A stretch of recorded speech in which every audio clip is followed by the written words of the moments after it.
ये कहानी आज से 10 साल पहले की है।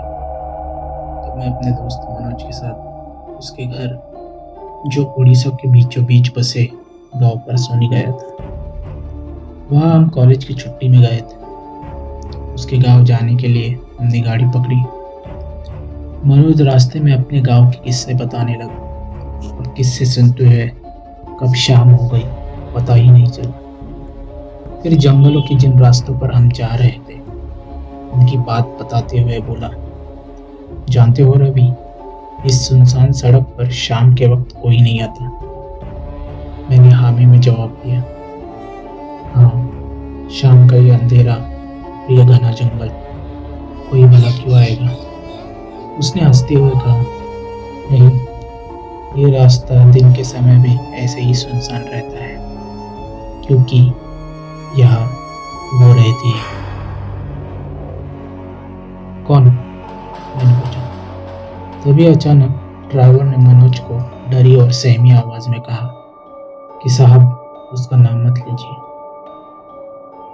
रात का ये पहर इसके लिए बहुत ही ताकतवर होता है। पहले हमें सुरक्षित घर पहुंचाने दीजिए। ड्राइवर की ऐसी हालत देख मुझे भी थोड़ा डर लगा। उसकी बातें सुनकर मैंने उन जंगल की ओर गौर से देखने लगा कि तभी मुझे कुछ दूर पर एक औरत की परछाई दिखी, जैसे वो किसी के आने का इंतजार कर रही है।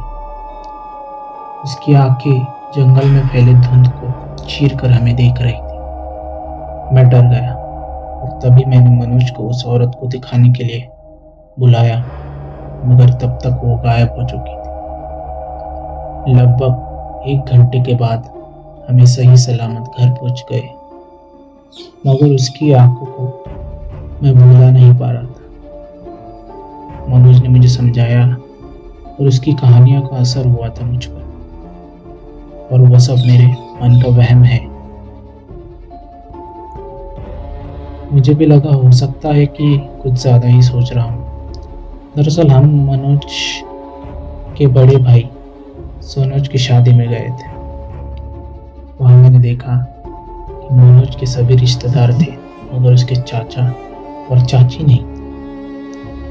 तभी मैंने मनोज को इसके बारे में पूछा तो उसने बताया कि कुछ दिन पहले ही उसके पिता और चाचा के बीच जमीन को लेकर झगड़ा हुआ और तभी से वो नाराज है।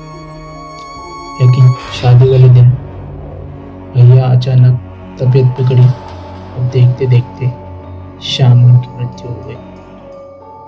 पूरे घर में मातम छा गया।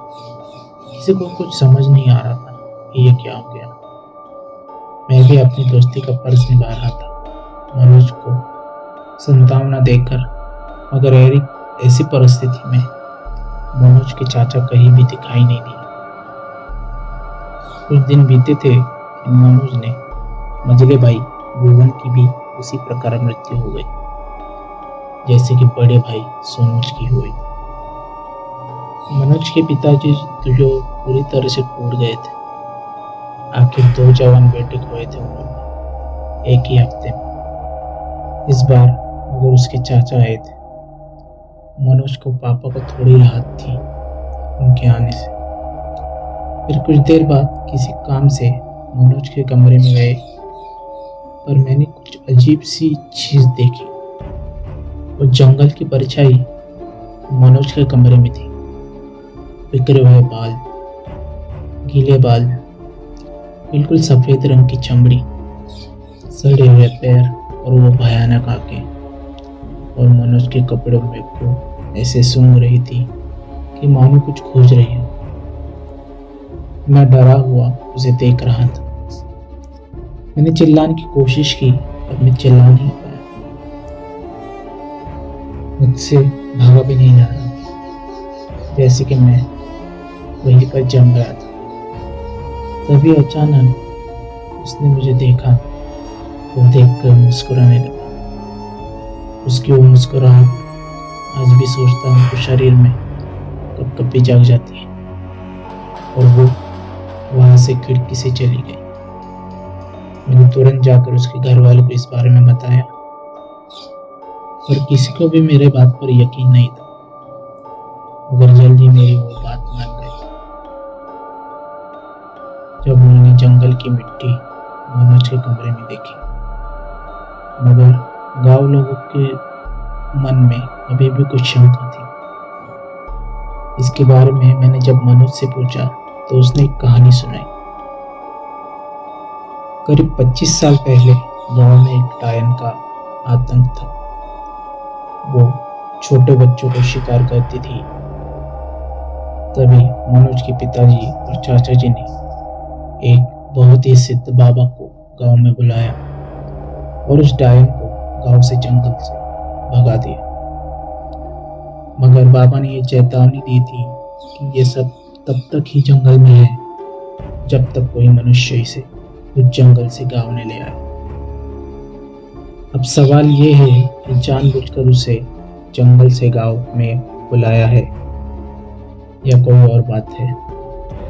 क्या दोनों भाइयों की मौत के पीछे किसी की साजिश है या संयोग? मगर एक बात तो है कि मनोज की जान को खतरा है इस डायन से। सबका जवाब मिलेगा दूसरे भाग में। बस थोड़ा सा इंतजार। अगर ये कहानी आपको अच्छी लगी हो तो हमें कमेंट सेक्शन में बताइए। हमारे चैनल को लाइक और सब्सक्राइब कीजिए और अपने दोस्तों के साथ शेयर कीजिए। धन्यवाद।